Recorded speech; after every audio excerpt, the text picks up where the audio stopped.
দিচ্ছি ওটা 6 এরটা বলো হ্যাঁ find the area of equilateral triangle দেখো ইকুইল্যাটারাল ট্রায়াঙ্গেল এদিকে দেখো এটা হচ্ছে ইকুইল্যাটারাল ট্রায়াঙ্গেল না না এটা তো 80 সিরিজ হয়ে গেল এটা স্কেলিং করা হয়নি ঠিক আছে সব 8 সেমি তো হ্যাঁ সব 8 ঠিক আছে আচ্ছা তাহলে ইকুইল্যাটারাল ট্রায়াঙ্গেলের হচ্ছে সাইড হচ্ছে 8 সেমি হয় ঠিক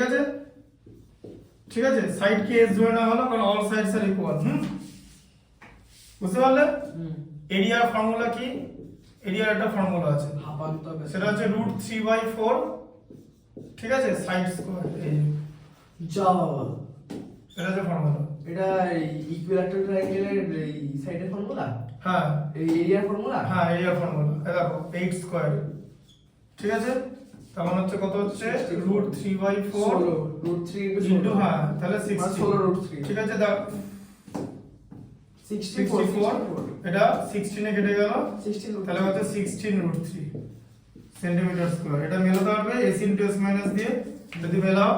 s কত হচ্ছে 8 + 8 + 8/2 হচ্ছে তাই তো s মানে 12 হচ্ছে s তাই তো তাই তো একদম তাহলে ফর্মুলা কি s * s - a s - b * s - c whole to the power 1/2 তাহলে কত হচ্ছে s কত 12 মাইনাস কত 8 12 মাইনাস 8 আবার 12 মাইনাস 8 ঠিক আছে 1/2 12 ইনটু কত হচ্ছে 4 ইনটু 4 ইনটু 4 1/2 তাহলে কত হলো এইদিকে দেখো বার করে নাও না 4 3 করে 4 3 করে নাও না 4 4 আর 3 করে নাও না এই দেখো 4 ইনটু 3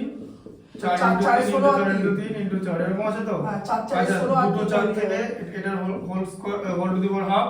ঠিক আছে দুটো 4 থেকে একটা 4 দুটো 4 থেকে একটা 4 আর তিনটা ভেতরে ফেসে আছে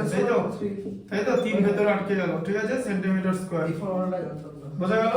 কোন ফর্মুলাটা জানতে না √3/4 ইনটু সাইড স্কয়ার হ্যাঁ এটা মনে রাখতে হবে ঠিক আছে ইকুইল্যাটারাল ট্রায়াঙ্গেলে তাই করতে হবে ঠিক আছে সাইড স্কয়ার